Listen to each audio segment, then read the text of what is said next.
नमस्ते मेरे प्यारे विद्यार्थियों, मेरा नाम रामकृष्ण केएस है। मैं सुलिया के गवर्नमेंट फर्स्ट एड कॉलेज में असिस्टेंट प्रोफेसर के रूप में काम कर रहा हूँ।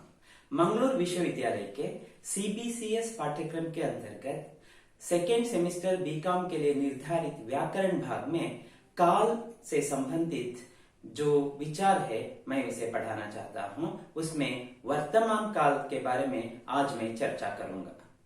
देखिए, पहले वर्तमान काल के बारे में जानने से पहले आज मैं इस क्लास में आपको परिभाषा नहीं दे रहा हूं, क्योंकि आपने और एक वीडियो देखी है, उसमें वह काल क्या है, काल के प्रकार, उसके बारे में आपने सीखा है। आपको पता होगा कि काल 3 प्रकार के हैं: भूतकाल, वर्तमान काल और भविष्यत काल। आज मैं आपको वर्तमान काल के बारे में बताऊंगा, वर्तमान काल के भेदों के बारे में बताऊंगा और वर्तमान काल में किस प्रकार वाक्य रचना होती है उसके बारे में आज मैं बताने वाला हूँ। ವಿದ್ಯಾರ್ಥಿಗಳೇ, ನಾನು ಇವತ್ತು ನಿಮಗೆ ಕಾಲದ ಬಗ್ಗೆ ಹೇಳ್ತಾ ಇದ್ದೀನಿ। ಕಾಲ 3 ಇದೆ, ನಿಮಗೆ ಗೊತ್ತಿದೆ: ಭೂತಕಾಲ, ವರ್ತಮಾನ ಕಾಲ ಮತ್ತೆ ಭವಿಷ್ಯತ್ ಕಾಲ। ಇವತ್ತು ನಾನು ತೆಗೆದುಕೊಂಡಿರೋ ವಿಷಯ ವರ್ತಮಾನ ಕಾಲ। ವರ್ತಮಾನ ಕಾಲದಲ್ಲಿ ವಾಕ್ಯಗಳ ರಚನೆ ಹೇಗಿರುತ್ತೆ ಮತ್ತೆ ವರ್ತಮಾನ ಕಾಲದಲ್ಲಿ ಯಾವ ಯಾವ ಪ್ರಕಾರಗಳಿದೆ ಅದರ ಬಗ್ಗೆ ನಾನು ಇವತ್ತು ನಿಮಗೆ ಹೇಳೋದಕ್ಕೆ ಇಷ್ಟಪಡ್ತೀನಿ। ಮೊದಲಿಗೆ वर्तमान काल के भेदों के बारे में देखेंगे। वर्तमान काल के 3 भेद है। भेद का मतलब प्रकार: सामान्य वर्तमान काल, अपूर्ण वर्तमान काल और तीसरा है संदिग्ध वर्तमान काल। ये सभी वर्तमान क्रिया के होने का समय, वर्तमान काल वर्तमान समय में क्रिया हो रही है, इसीलिए इसे हम वर्तमान काल कहते हैं। इसका मतलब मौजूदा समय में यह काम हो रहा है, यह क्रिया, यह कार्य हो रहा है। ಅಂದ್ರೆ ಈಗ ನಡೆಯುತ್ತಿರುವ ಕೆಲಸ, ಈಗಿನ ಸ್ಥಿತಿನಲ್ಲಿ ಏನಾಗ್ತಾ ಇದೆ ಅದನ್ನ ನಾವು ವರ್ತಮಾನ ಕಾಲ ಅಂತ ಹೇಳ್ತೀವಿ। ಹಿಂದೆ ಕಳೆದು ಹೋಗಿರೋದನ್ನ ಭೂತಕಾಲ ಅಂತ ಹೇಳ್ತೀವಿ, ಮುಂದೆ ಬರೋದನ್ನ ನಾವು ಭವಿಷ್ಯತ್ ಕಾಲ ಅಂತ ಹೇಳ್ತೀವಿ। ಈಗ सामान्य वर्तमान काल में क्रिया के रूप से हमें पता चलता है वह वर्तमान काल में है या भूतकाल में है या भविष्यत काल में। सामान्य वर्तमान काल में क्रिया सामान्य वर्तमान काल में रहती है, वहां समय का पता नहीं चलता है। सिर्फ इतना पता चलता है कि क्रिया या काम सामान्य वर्तमान काल में हुआ है। प्रेजेंट टेन्स ಅಲ್ಲಿ ಕೆಲಸ ಆಗಿದೆ ಅಂತ ಮಾತ್ರ ಗೊತ್ತಾಗುತ್ತೆ। ಅದು ಯಾವ ಕಾಲದಲ್ಲಿ ಆಗಿದೆ ಅಂದ್ರೆ ಪ್ರೆಸೆಂಟ್ ಟೆನ್ಸ್ ಅಲ್ಲಿ ಯಾವಾಗ ಆಗಿದೆ ಅಥವಾ ಇನ್ನು ಆಗ್ತಾ ಏನೋ ಅದರದ್ದು ವಿಷಯ ಗೊತ್ತಾಗೋದಿಲ್ಲ। सामान्य वर्तमान कालದಲ್ಲಿ ನಿಮಗೆ ಗೊತ್ತಾಗಿದೆ। ಎರಡನೇದೇನು अपूर्ण वर्तमान काल। अपूर्ण शब्द से यही पता चल रहा है कि अपूर्ण, पूर्ण नहीं हुआ है। वर्तमान काल में कार्य अभी अपूर्ण है, पूरा नहीं हुआ है, काम अभी चल रहा है। ಅಂದ್ರೆ ಇಲ್ಲಿ ಕೆಲಸ ಯಾವಾಗ ವರ್ತಮಾನ ಕಾಲದಲ್ಲಿ ಯಾವಾಗ ಏನು ಗೊತ್ತಾಗೋದಿಲ್ಲ। ಇದರಲ್ಲಿ ವರ್ತಮಾನ ಕಾಲ में काम हो रहा है लेकिन वह पूरा नहीं हुआ है। पूरा ಅಂದ್ರೆ ವರ್ತಮಾನ ಕಾಲದಲ್ಲಿ ಕೆಲಸ ಆಗ್ತಾ ಇದ್ರು, ಅದು ಪೂರ್ತಿ ಆಗಿಲ್ಲ, ಇನ್ನೂ ಕಂಟಿನ್ಯೂ ಆಗ್ತಾ ಇದೆ ಅಂತ। ಅದನ್ನೇ ನಾವು ಪ್ರೆಸೆಂಟ್ ಕಂಟಿನ್ಯೂಯಸ್ ಟೆನ್ಸ್ ಅಂತ ಹೇಳ್ತೀವಿ इंग्लिश ಅಲ್ಲಿ।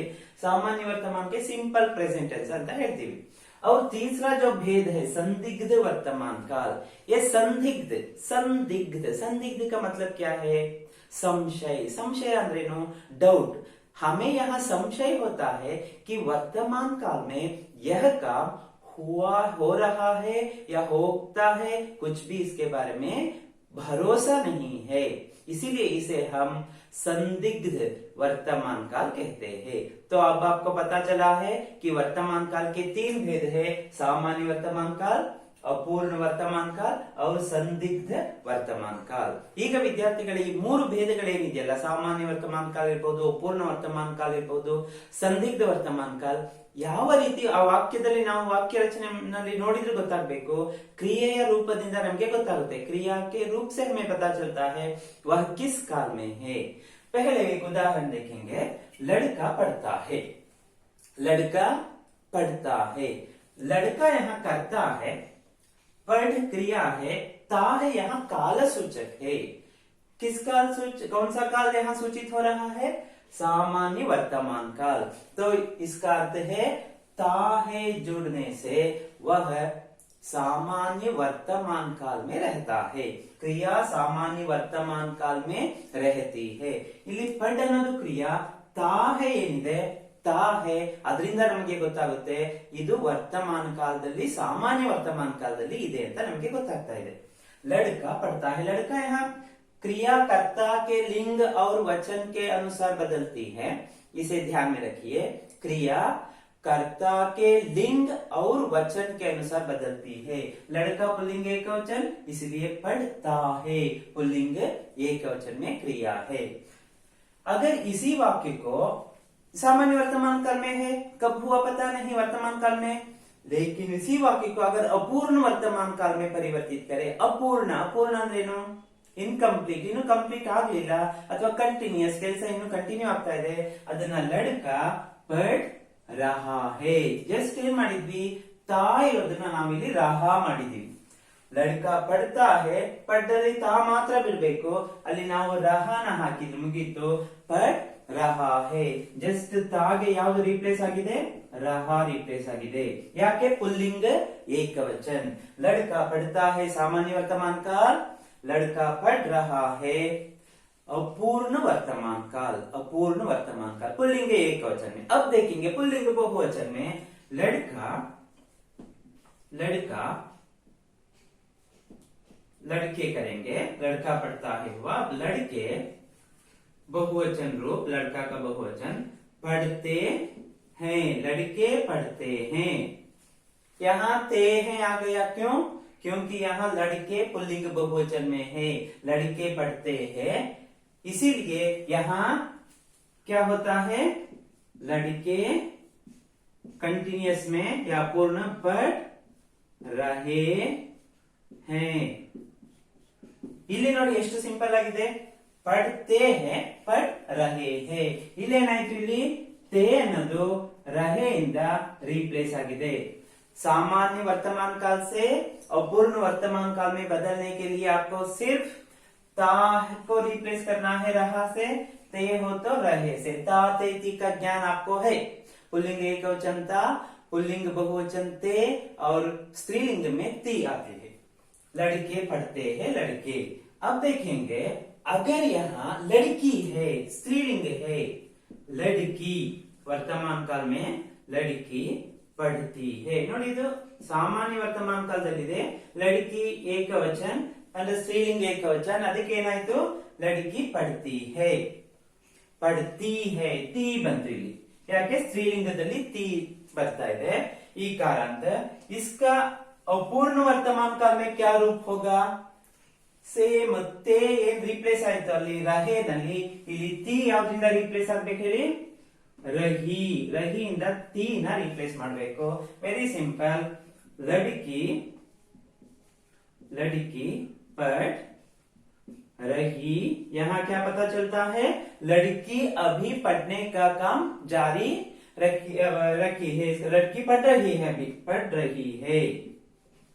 पढ़ने का काम अभी पूरा नहीं हुआ है, पढ़ रहे हैं, पढ़ रहा है. ನೋಡಿ ಈ ರೀತಿ ಗೊತ್ತಾಗುತ್ತೆ. अगर यहाँ पुल्लिंग स्त्रीलिंग में बहुवचन रूप हो तो क्या होता है उसका रूप, लड़कियां, लड़कियां पढ़ती. ನೋಡಿ ಸ್ತ್ರೀಲಿಂಗ ಅಂದ್ಕೂಡಲೇ ಪढ़ते ಮಾಡೋ ಹಾಗಿಲ್ಲ, ಬಹುವಚನಲ್ಲಿ पढ़ती पढ़ती ही रहती है, और यहाँ बहुवचन सूचित करने के लिए हाई पर एक बिंदु लगती है, हाई पर एक बिंदु लगती है.